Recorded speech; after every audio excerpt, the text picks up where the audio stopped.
Hello, Bible 10 friends, and welcome to the first video lecture for this new distance learning experience. I am recording my screen and want to talk today about something called discourse analysis. You can follow along. I encourage you to have your study guide out. It's available on Google Classroom, and you can fill in a couple of questions on it. It's very short, as this quiz is mostly on the skill of discourse analysis, one of the many ways to exegete the Bible. So let's talk about discourse analysis. Discourse analysis is analyzing discourses. So what is a discourse? A discourse is, let me make that a little darker. A discourse is a medium or long speech.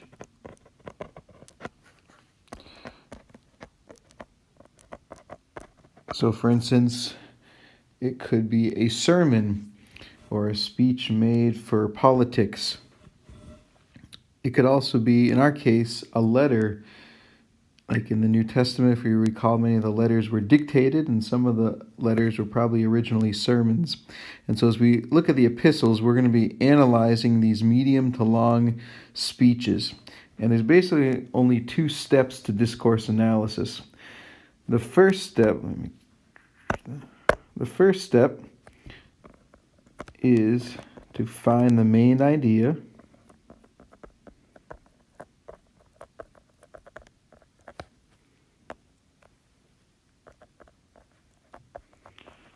The second step is to connect the subpoints to the main idea and to each other.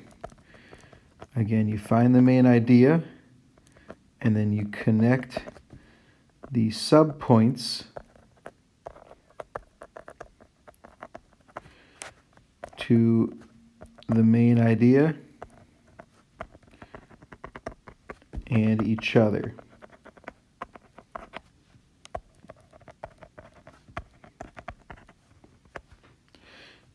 So that's it for the notes. Sorry about my ugly writing, but you've seen it before on the board. You'll be okay.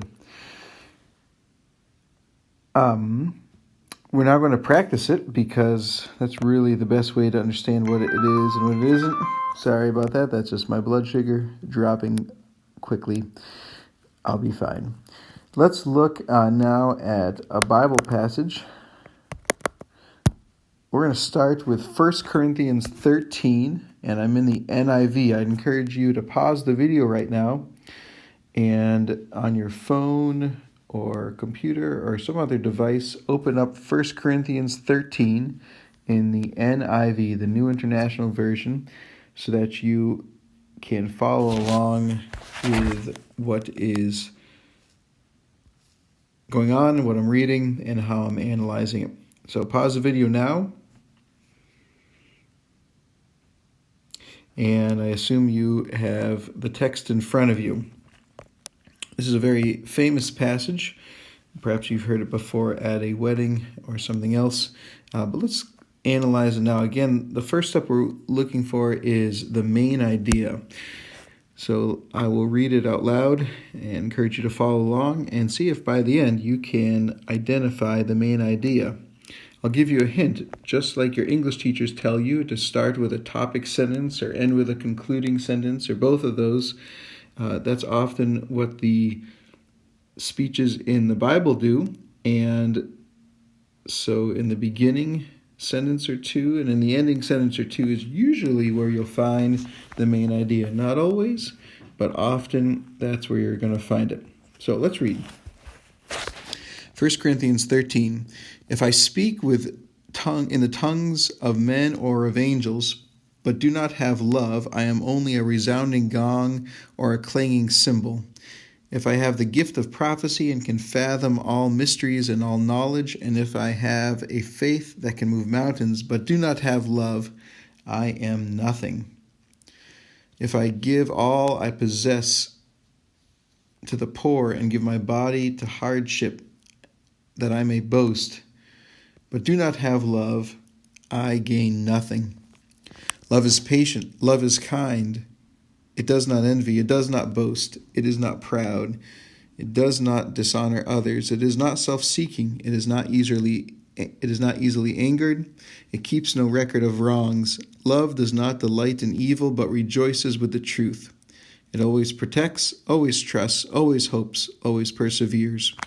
Love never fails, but where there are prophecies, they will cease. Where there are tongues, they will be stilled. Where there is knowledge, it will pass away. For we know in part and we prophesy in part, but when completeness comes, what is in part disappears. When I was a child, I talked like a child, I thought like a child, I reasoned like a child.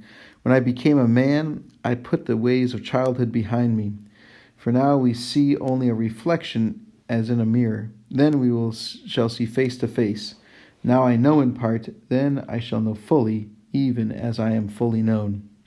And now these three remain, faith, hope, and love, but the greatest of these is love. So again, going back to our discourse analysis, the first thing we would want to do is, actually I'm going to open up a new one. The first thing we'd want to do